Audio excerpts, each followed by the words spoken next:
So we're just coming along the Naramata Bench and we're going to go and visit Luke Smith, Howling Bluff Winery. Couldn't be any better place to see how a small family is surviving today in the modern Okanagan.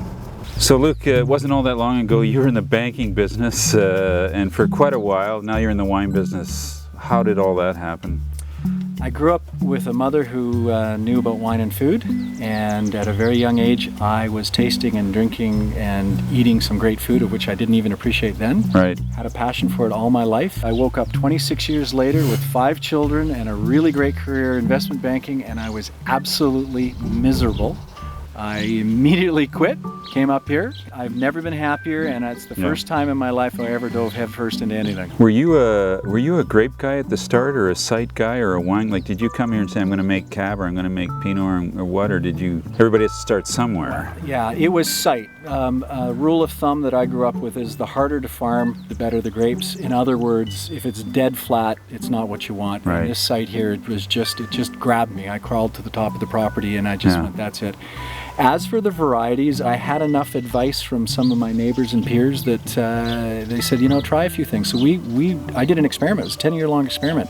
Planted just about everything and saw what Mother Nature was going to give us. Right. And now you've settled pretty much now, or you have a direction that you're heading in. Yeah, we're very early on. It was without a doubt is the Pinot Noir. Even in a bad year, we can coax Pinot Noir to an area where we're happy. But it's the hardest grape to grow, so is it happy here in Naramata? Well, you know what? I'm glad you said hardest, and it's not the heartbreak grape, it's the hard work grape. Yeah. It is more work per vine than any of the other varieties that we have, and any of the varieties I've heard about. That said, so what? Mm-hmm. Just, I mean, if it was easy, everybody'd do it. When you stand here and look at it, how do you... What does it mean to you? Well, I feel really proud. Just to put it in perspective, everything you see here, I did, and my son did. Yeah.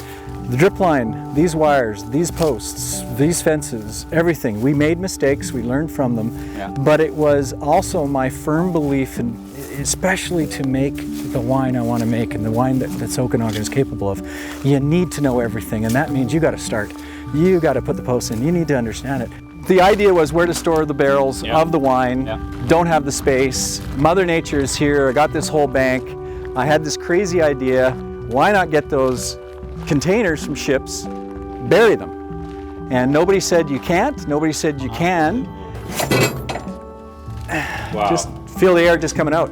Yeah. Now it's tough because the barrels here, we'll go to next door, and when you touch those metal walls, the metal walls are the radiator. They're cool. They're radiating the earth temperature that Mother Nature is giving here. You make some white wines too. You're having fun with that, and you've chosen, you actually have one of the most interesting, and I'm going to use this word only once, Bordeaux style white blend, because I think we're in the Okanagan, but you chose Semillon, and Sauvignon Blanc, and you have a standalone Sauvignon. How's that working for you here?